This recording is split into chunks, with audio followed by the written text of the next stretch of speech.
欢迎来到新闻频道。当您订阅频道时，演员们会很高兴。谁说温柔只属于长发？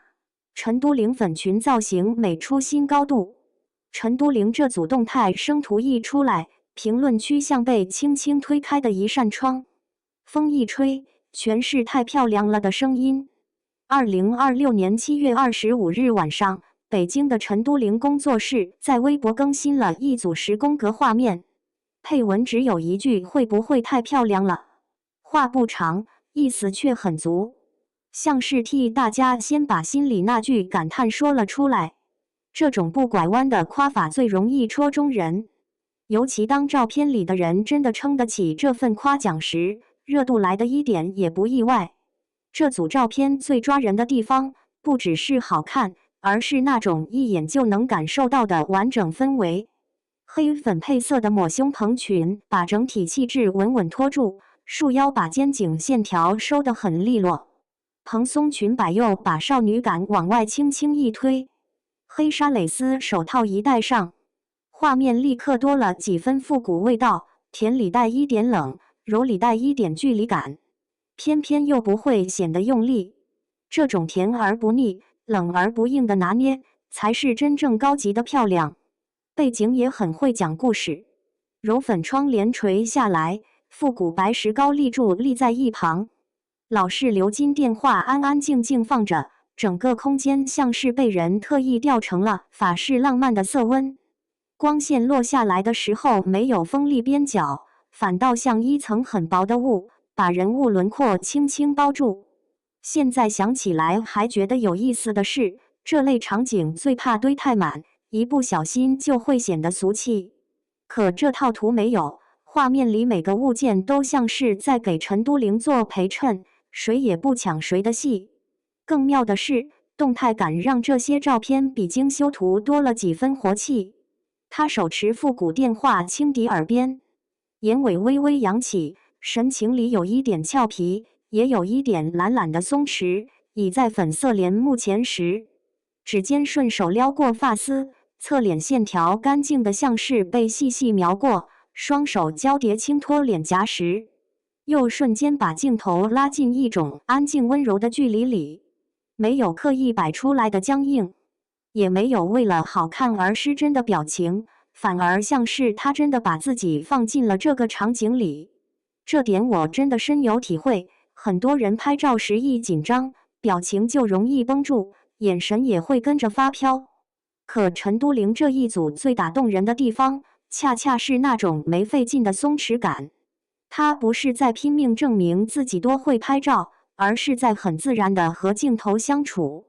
镜头扫到他时，他的眼神并不刻意躲闪，反倒像是知道自己正站在一束光里，于是安安静静地把最好的一面留了下来。他的发型和妆容也很懂分寸，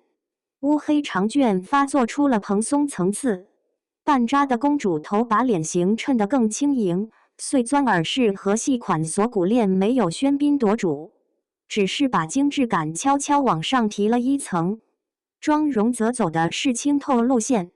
豆沙调红唇把肤色衬得更加干净，整个人看起来白得通透，却又不是那种冷冰冰的白，而是带着点暖意的柔亮。如果说服装决定风格，那表情和状态决定灵魂，这次陈都灵两样都拿捏住了。这也难怪照片一放出来，互动一下就起飞了。根据这条微博公开显示的数据，